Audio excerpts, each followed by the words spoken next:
So thank you so much. We're so glad that you're here today for today's virtual session. We are so pleased to welcome Dr. Tammy Means. And as this slide goes through, we're going to give you some basic information to introduce Tammy to you so you know what to expect during today's wonderful presentation she has planned for us. And then we're going to let us get started with today's session. So Dr. Tammy Means is Chief Learning Officer of Learning Services and Solutions Incorporated and the Make Training Stick Trainer Institute. The two firms specialize in banking, childcare, and healthcare industries, but Tammy has two true passions. The first is workforce development, and the second is information systems technology. Tammy has provided learning and development information technology services for various industries throughout the U.S. for almost 20 years, with broad range expertise in computer programming, web development, and human capital development through both education and work experience. Tammy also serves as adjunct professor for a local university, teaching information technology, human resource, and leadership courses. Tammy joined the Make Training Stick team in March 2018, and she leads new content projects like sticky notes, presentations, books, consulting, training, and she continues to remain an active member of the Association for Talent Development and the Society for Human Resource Management. So with that said, we'll get ready to turn over the presentation to you, even though our initial welcome slides haven't quite finished scrolling here yet. Tammy, welcome. We're so glad you're here, and everyone that's joining us, thank you again for being here today. We have a great session planned for you. Oh, wow. Thank you so much for welcoming me to such a fine chapter. Thank you for spending your lunch break with me. I'm going to share my screen.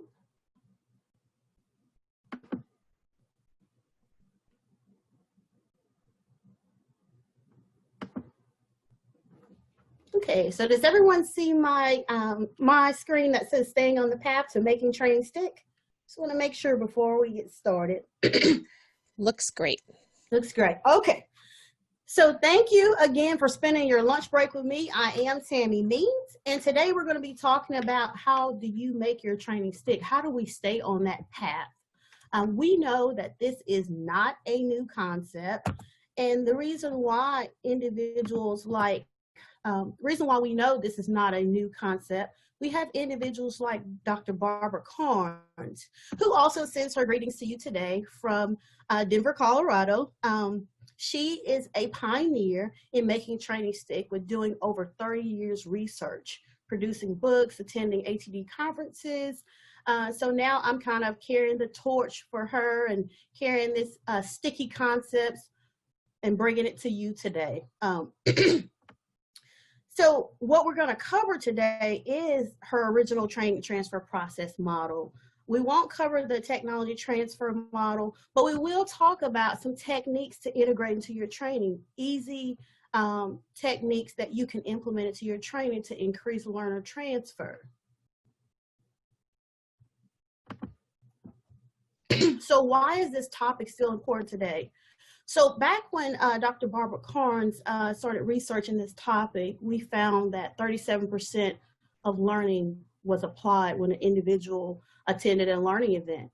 Nowadays, we say that number is down to 10%.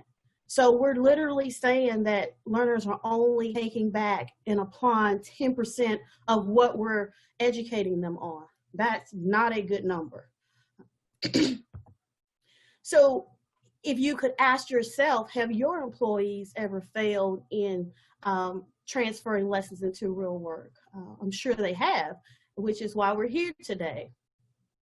So we got multiple reasons why employees are not transferring lessons. One of them could be the learning curve, the forgetting curve. Nowadays with COVID and everything going on, employees have a lot on their minds. But what are we doing to help those employees increase learner transfer, bring it back to the job? So today's agenda, we're going to talk about the training transfer process model. we're going to talk about transfer and application strategies, and we're going to create a sticky toolkit that will help you help your learners. Are there any questions before we get started? I know we have a variety of participants online.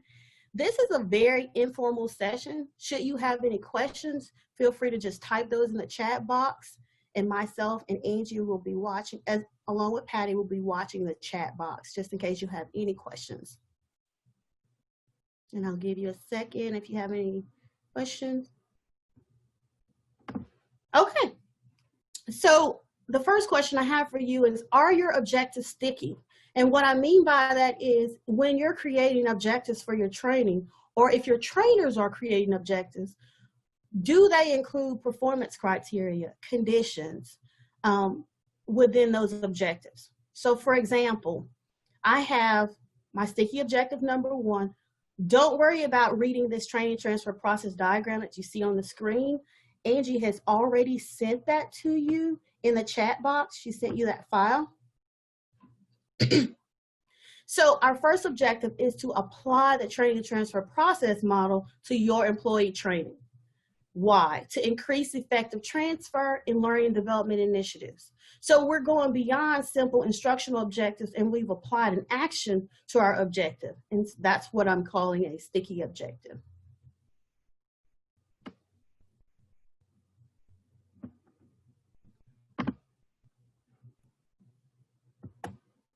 Our second objective also contains performance conditions and criteria. So today you're also going to learn how to create a sticky toolkit for the management role or a manager role to increase leadership involvement in a specific learning and development initiatives. So as we go through this session today, please make sure that you take out pen and paper and jot down any technique that you hear or comes to your mind that you think can help a learner increase learner transfer. So again, jot down a few notes on tips and tricks on what you can use or a leader in your organization can use to increase learner transfer. I promise you we're going to do something with it towards the end of this session. So we always ask our learners to reflect throughout the session. So now that we're at the beginning of this session, I want you to ask yourself, what learning do you want to take away from this session? And what's going to help you be more successful? What do you need? Think about that. And as we go through the session, if you have any questions, feel free to type them in the chat.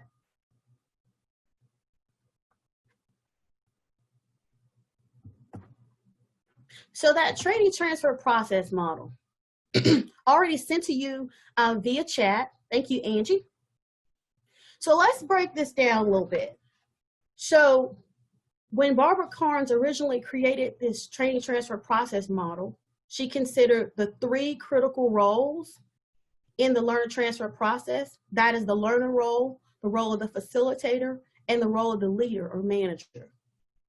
She also considered the 3 point in times when learning occurs: before the event, during the event, and after the event.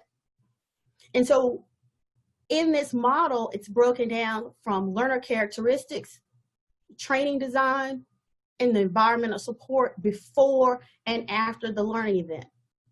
So right now we're going to look at learner characteristics. So in our trainings, or before our training occurs, are we considering that specific learner's cognitive ability, their self-efficacy levels, their motivation?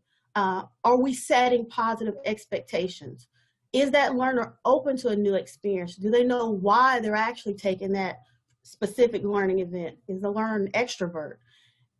Is your organization part of their long-term career plans? Are they committed to your organization? These are all important to note when you're conducting any type of training session, just looking at the learner themselves. How can we make sure we address all of these techniques that are listed under the learner characteristics? So we just looked at learner characteristics. The learner is at the center of the entire process of learner transfer. We want them to get whatever knowledge that we're giving them, and addressing these 8 characteristics are very important. So next, I want to look at the trainer facilitator role in the training design.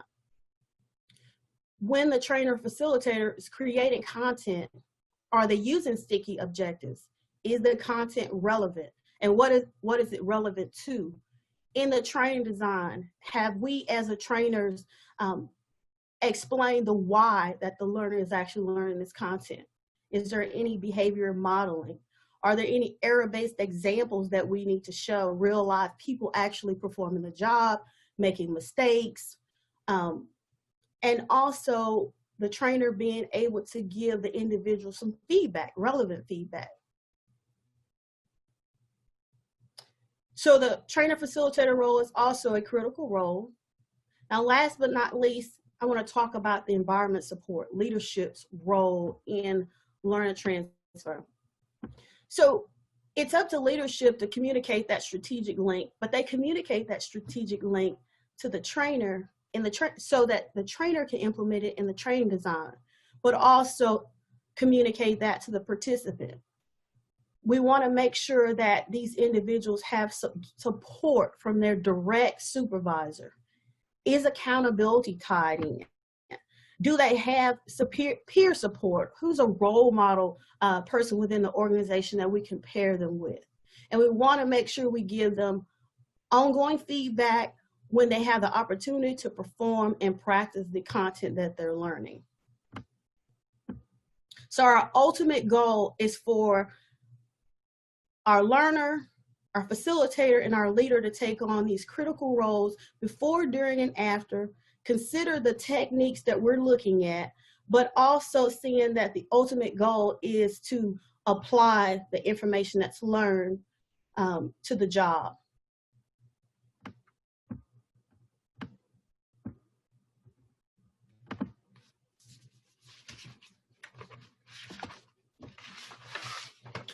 So in a second, you'll see a poll.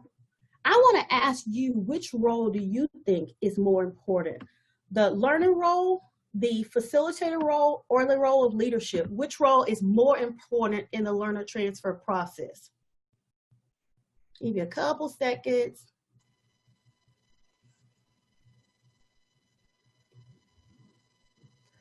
We have 5 votes registered so far, so if you haven't had a chance to interact with the poll, please go ahead and do that. We'll close it in about the next 10 seconds or so.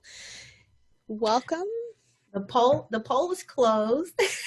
Oh, I think you closed. I didn't even touch open. it. I don't know what. You guys, I have a gremlin today, and I'm sorry. Now it's much more easy to interact with it. So hooray. It's going to close in about 5 or 10 more seconds. Thank you so much, everybody.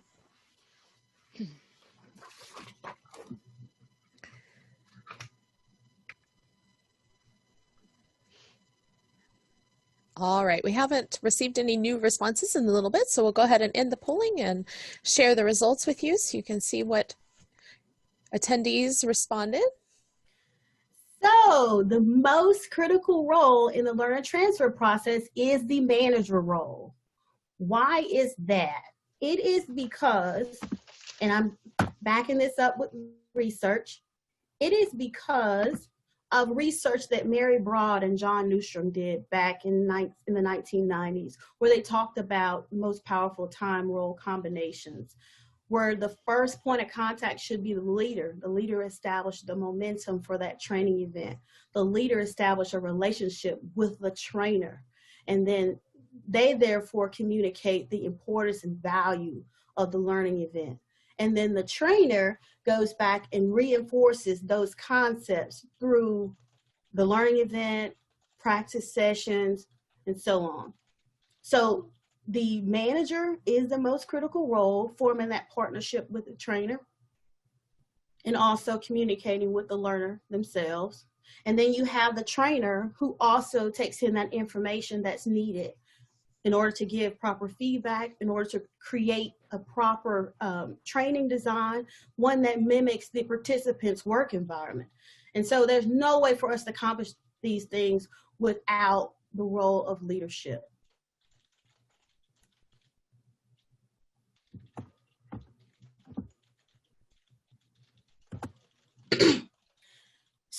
are your leaders in your organization? A lot of these individuals don't have titles. Titles don't matter, especially in the learning process. These are individuals that are responsible for leading people who, again, may not have a title of manager or CEOs or CLOs or supervisor. So the leaders that I'm talking about here are individuals that take part in the learner transfer process and are responsible for leading individuals in your organization. When? Well, based on the training transfer process model, they are leading individuals before, during, and after the learning event.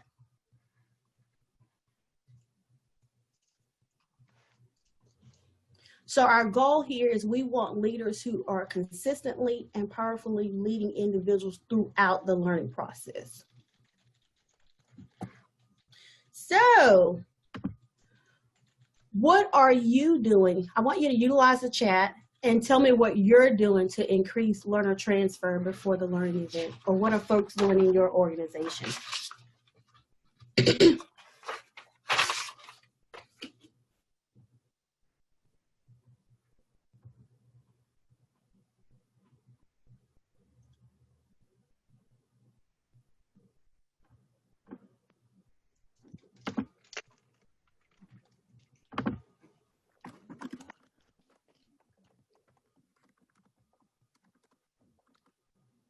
Okay, so educate managers, provide managers with information on class discussion points, perfect.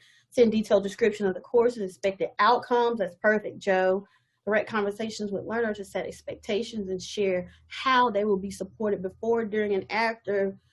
Super, Janine, Jeannie, Ms. Frazier. Direct application of skills tied to their role, that's perfect, Tracy.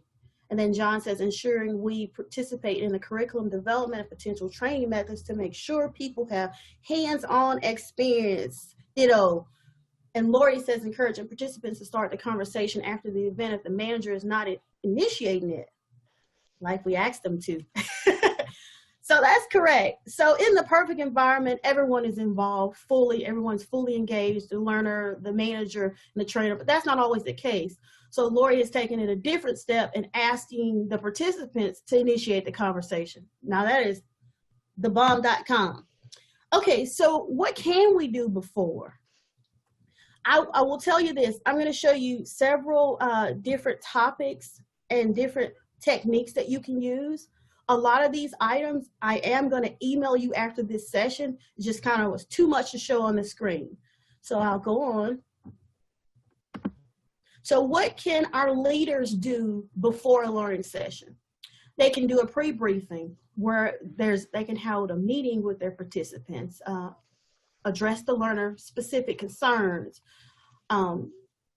share training scenarios. The managers can ask the trainer to give them a short version of the training just so they will know what information will be conveyed. And also utilizing job aids, which someone else already mentioned.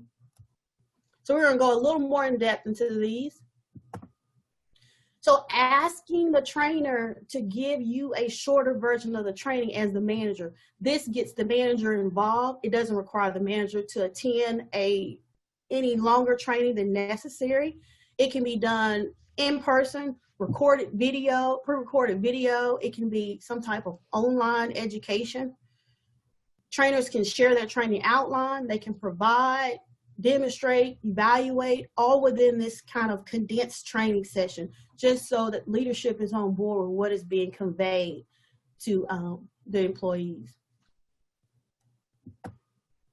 You can conduct application briefings, which I mentioned that earlier, but here's an example of a document that can be used. Again, this is a template that will be emailed to you after this session. So here we have Joe Supervisor, focus on the objectives and the outcome. And this is kind of all a one-pager. This is what you'll learn in class. Here are our objectives, and here are our expected outcomes, and this is what we expect from you.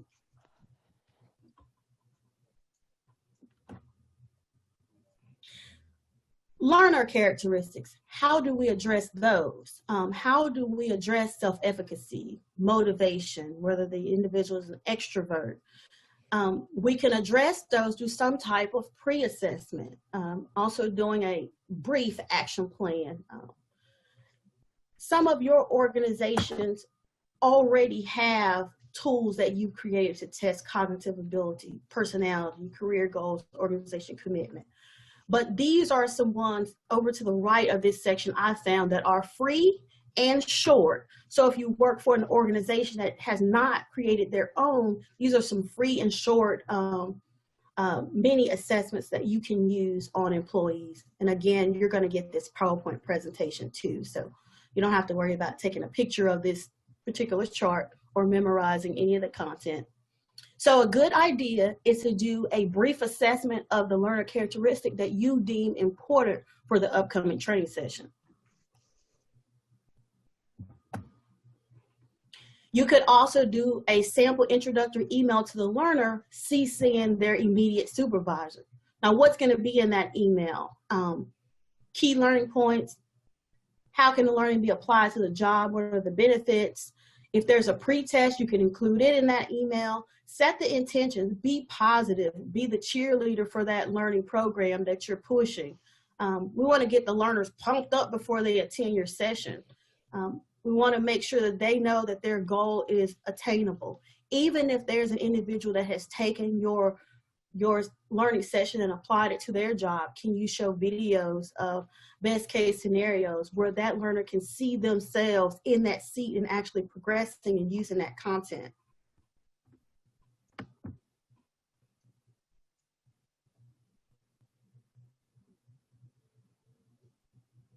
Okay, so Gretchen, you asked about the extrovert. And so we're talking about individuals who don't talk a lot. Speaking on the extrovert, a large number of attendees include introverts and extroverts. These are individuals that are not as sociable as others are. And so the way we address that, we have to pair them with individuals that are like them, but are still succeeding in that particular role.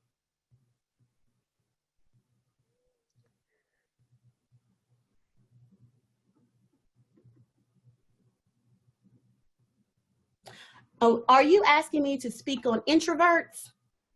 So, and as far as our introverts, we also want to do the same thing. We want to pair them with individuals that have a similar personality as them. They're introverts. Maybe they don't talk a lot, but maybe they're experts in that topic. So we want to make sure somehow within our training session that there's some peer support within that training session. And then even after that learning event, that they're paired with individuals with a similar personality, but also ones that have displayed expertise in that particular topic. Thank you. Okay. I hope I answered your question.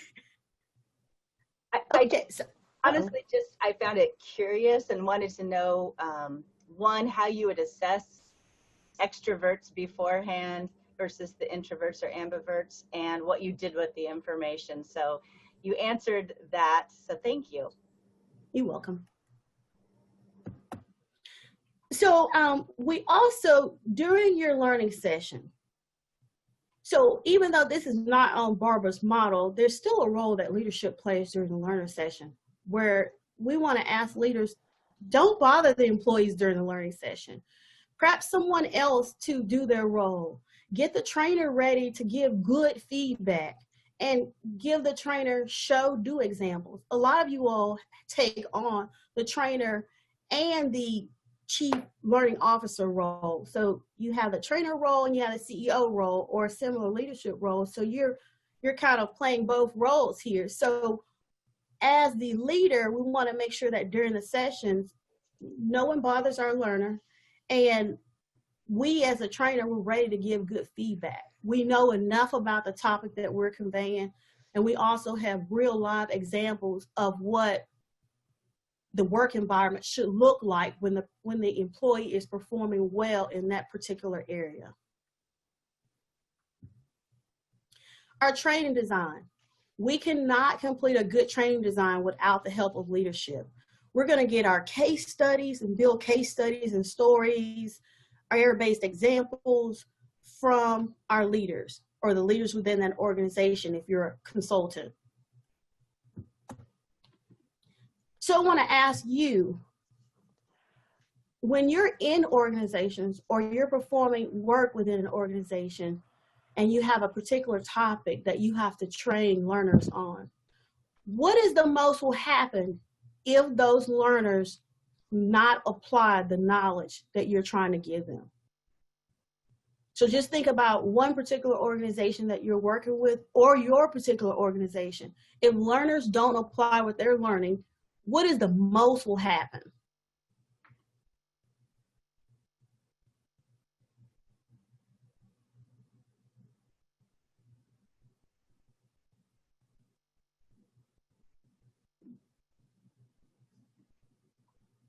Compliance violations, yes. Change will not occur. They'll go back to doing things they always did, lose customers, and losing customers is also a loss of revenue. They can't do their jobs, safety issues, poor employee engagement. Someone said COVID-19 will spread. Customers won't get supported. They won't advise customers the proper way. Thank you. And so whether we're the trainer or we're relaying this information to a trainer, we need to give that information to them so that we can build a case, so that when we're creating our content, that is actually in our training design. And I know this sounds very simple, but oftentimes when we're doing training, we don't really mention these things. If you don't get this content, you'll lose revenue for the company, or someone may get injured.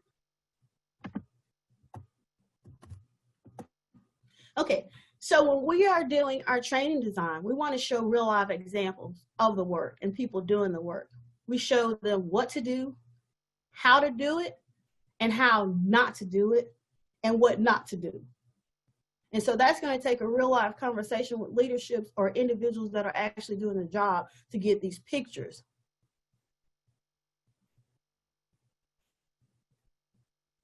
So again, here we're capturing the moment of what we should do.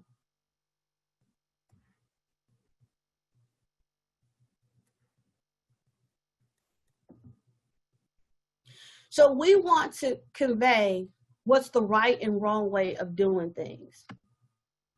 We want to describe whatever incident has happened. So when we as a trainer are sitting down with leadership, or if you're a leader and you're sitting down with a trainer that will be conducting any type of content, we want to give them incidents of things that have happened and give them each step of what went wrong and what went right. So here we're just kind of documenting any horror stories and then creating a story from there. What happens when things didn't go right? Did someone get hurt? How much revenue did we lose? So driving the point home from the critical incident information and the error-based examples, we want to kind of create a story. So from that, we're going to set the scene, introduce the characters, begin the journey, explain the obstacles, and then how the obstacles were overcome.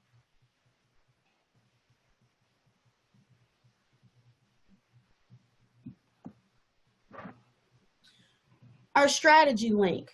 So in the beginning, where we saw on the training transfer process model, there was a strategy link under the leadership role. So how do we communicate that strategy link? What is the link between the skills? Uh-oh, did I lose connection? You're still there. I do notice it's choppy, but you're there. Okay, I just heard a sound. Okay.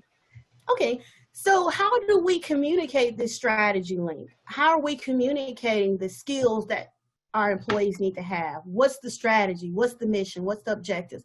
All of that should be communicated with the trainer. What's the why? Needs to be in the training content.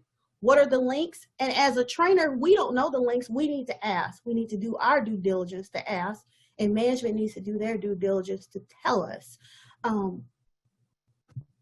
So my example strategy link is our organization is trying to reduce expenses by 10% if an employee learns the proper way of switching. It'll enable them to work more efficiently with fewer errors, because those errors and efficiency cost the organization. When you are conducting training or trainings occur in your organization, what link can you embed into the training content? What can you communicate to the trainer or deliver yourself? And you can just tell me in the chat. So when you're creating a strategy link to why individuals are learning a particular content, what's the reason for that strategy? I'm going to go back a slide. What's the strategy link? What's the why?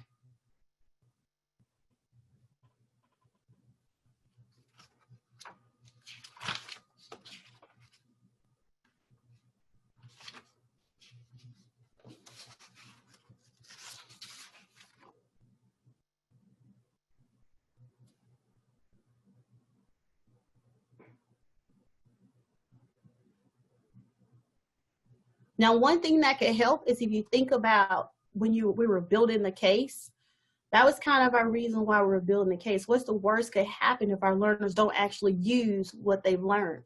But this is kind of taking it back a notch and saying, what's another strategy link? Why are they learning this? Not only is it going to reduce expenses, is it also going to help educate the employee to grow in the company?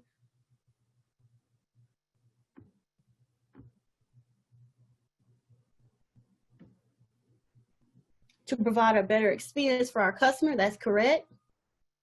Because without customers, most of us won't have a job anyway. So thank you for that.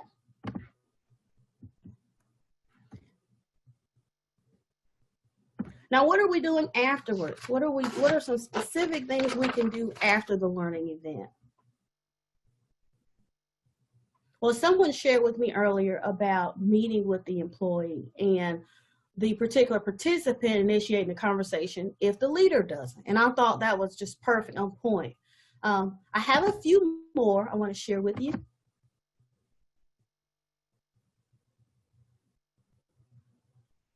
Okay, someone said something in the chat. You said, I think it depends on the situation. So if you're working on customer service, the why is to improve the customer experience and to develop a pipeline for the next level. That is correct. And someone else said, we want employees to have a better understanding of products. Thank you for that. So what are we doing after the learning event?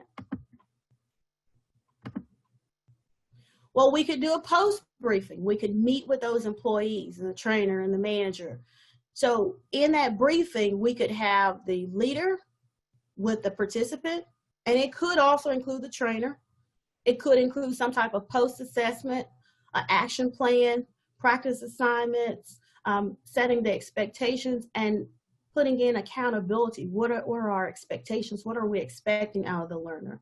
Now that they have completed the actual learning event, how are we going to continue making sure that they're applying what they're learning? And so to further explain some of these, again, you're going to get these in an email.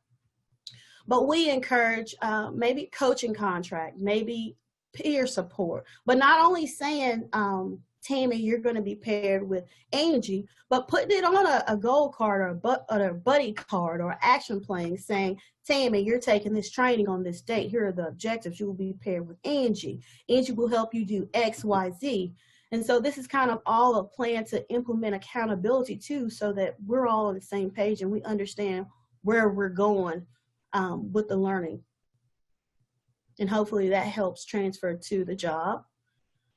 Okay, Lori says that she uses a formation of accountability partners in the training to help with some of this follow-up, especially in longer training program. That's perfect, Lori, thank you. Krishna says that's what they call peer support also. Okay.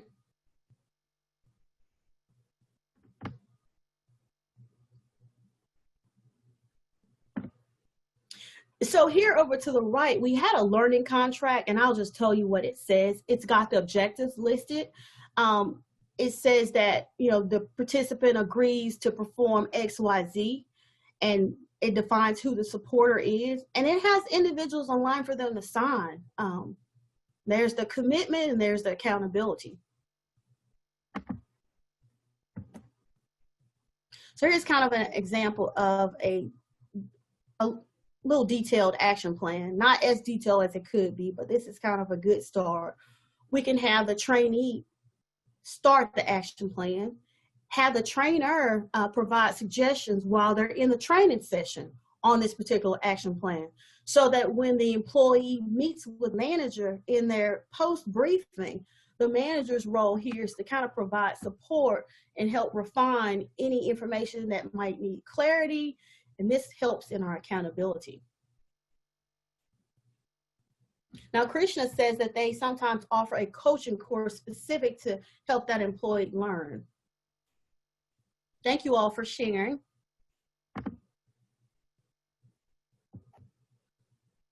Also, after the training, you could use somewhat of a progress report card, and I have a template in you all's packet that I'm going to give you so that you don't have to recreate all these different documents yourself, of a kind of a progress report on whatever metric that you're measuring for that employee. Or maybe this is something that you provide to another organization for their specific training, or something that you simply hand to the leader to grade their employee on certain concepts.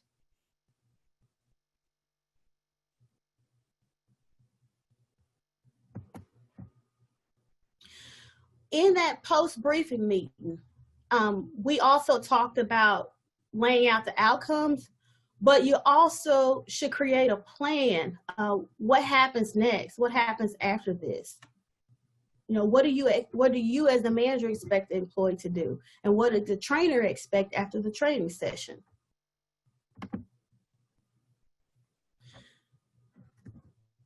Are there any questions for what the leader can do before, during, and after the training session?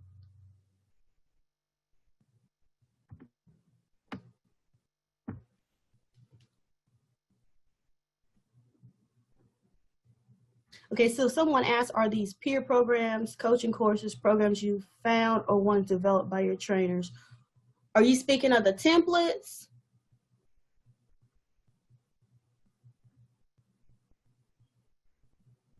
Yes, these are ones that we developed. So you could, once you get that email, you can use them however you want. It's kind of a thank you for attending this training.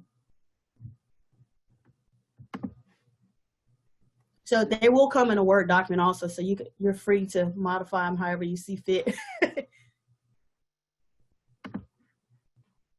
So if you were taking notes, you would know by now we're almost getting ready to create a sticky toolkit from all the techniques that we just kind of covered. And that sticky objective number 2, where it says we're going to create a toolkit for a manager role in your organization or an organization that you're working in for a specific learning development initiative.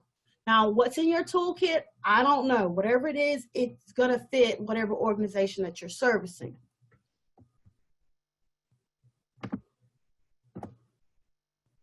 So what is a sticky kit? It is a collection of tools and techniques that you're going to use, or a leader in your organization can use, to increase learner transfer. Nothing is hard about it. It's going to be just easy templates, documents, or tips that you're going to provide. It could be post-briefing for employees. It could be planning sheets. It could be skills practice. It could list case studies, documented case studies, critical incidents of what went wrong and what went right, sample emails, a checklist, communication checklist.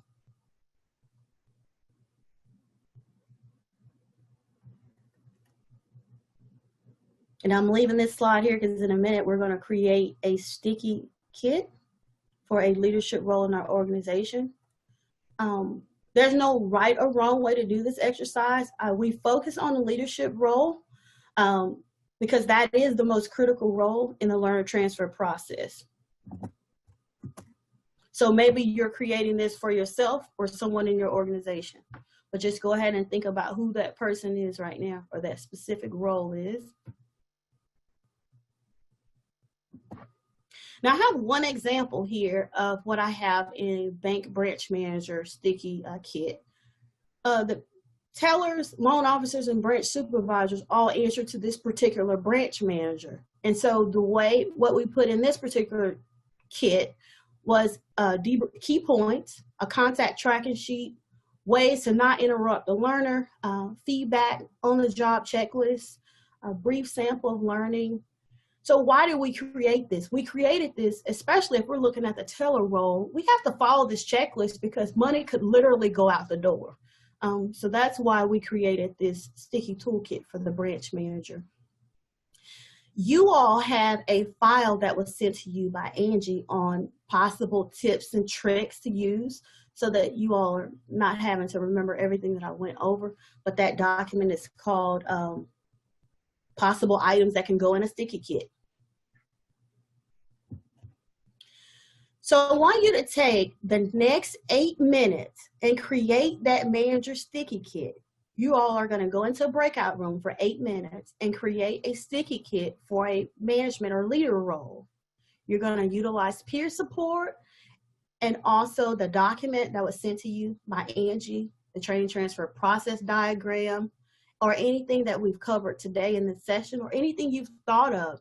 And others that have shared information over the chat was also helpful too in some of the tips and tricks that they use within their organization, like Lori and Janine. Do you all have any questions for me before we start the breakout room? All right, everyone. Well, this is Angie. Thank you so much, Tammy. Just in case you haven't done breakout rooms before, what's going to happen is I'm going to push a button here in just a moment. Go ahead and get your cameras warmed up and your microphones unmuted here, or be ready to unmute once you get to the breakout room. There's no leader per room, so we're just asking you to work together as professionals and use this summary of possible sticky kit items to build your own sticky kit that you could take back and use in your organization. So again, there will be a timer in the top right corner of your window. You will have 8 minutes to discuss, and then we'll have a 60-second warning, and you'll automatically be zapped to and from the breakout room. So please don't disconnect. Thanks so much, everybody, and enjoy your sessions. We'll see you soon.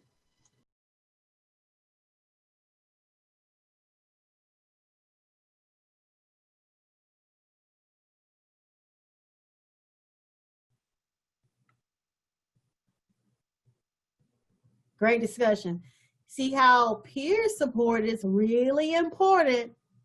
You never know what information you'll get from your peers.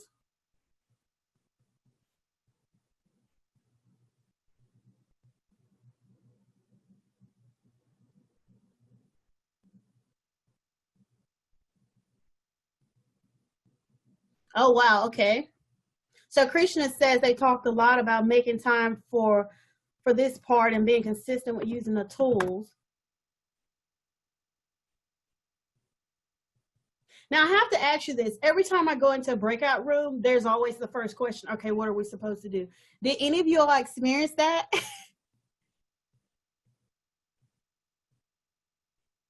Did we do a good job sending you out to the breakout room?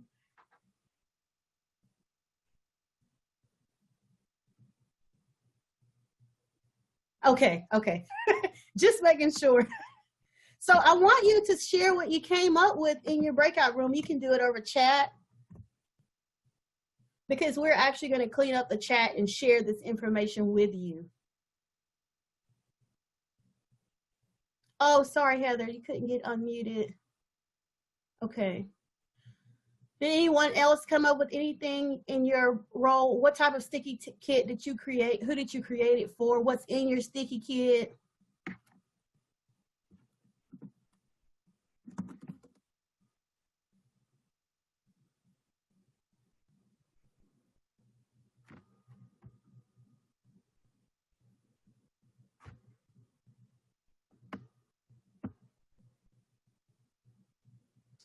Okay, John, you said content overview, summarize what they learned, plan practice assignments, the practice within the class, show do, summarize what they will learn from the training up front, planning sheets to provide the structure of the behavior, include managers in the pre-training to make sure that they have a walkthrough, ensure the environment is positive up front. Yes.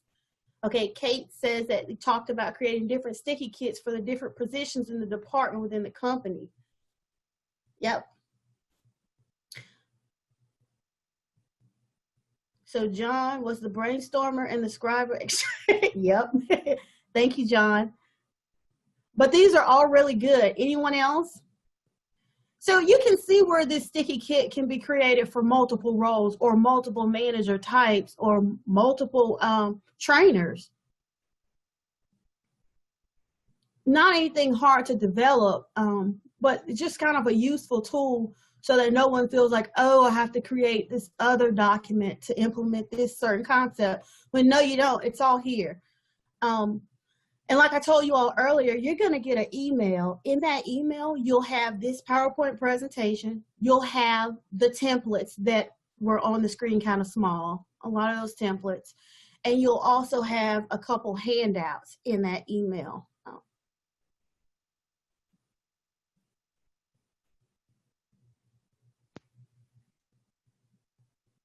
Patty says it has to be sustainable. Yeah, that's right. Are you all utilizing breakout rooms in your trainings? It's a perfect way to kind of break up the content and just focus on one thing. Have individuals do. We're all we do well when we can do hands-on, and we're always preaching learner transfer. We need to take action. Where here's your action. And so I always utilize the breakout rooms. So I do thank you all for sharing with me what you came up with. You had some really good ideas. Again, we're going to save this chat, but we're going to clean it up first before we send it to you. Now, what's going on with the Make Training Stick team? We have several webinars coming up. We have one coming up September 16th. If you have any beginning trainers in your organization, this would be a good place to start. It's a no-cost training. If you go into the Make Training Stick website, they could just kind of register for this free training. There are other webinars coming up, but this is kind of the first big one for the fourth quarter. We also have Training Transfer Technologies white paper. We did one in 2017, and it had several technologies that we explored that focus on learner transfer. And we have a new one that was coming out right before we released it, the pandemic kit. So we kind of waited, and we've decided to go ahead and release it within the next month or so. So sign up, go on our website and sign up to get that white paper. So you'll have the latest training transfer technologies. These are actually tools that you can use within your training, or you can encourage other organizations that help with the learner transfer process. Do you all have any questions for me? Well, as a closeout, here are tips from today. We talked about making sure our content is relevant, provide on-the-job assignments, reflection time, action plan, overcoming obstacles, reinforcing that learning, and creating sticky objectives.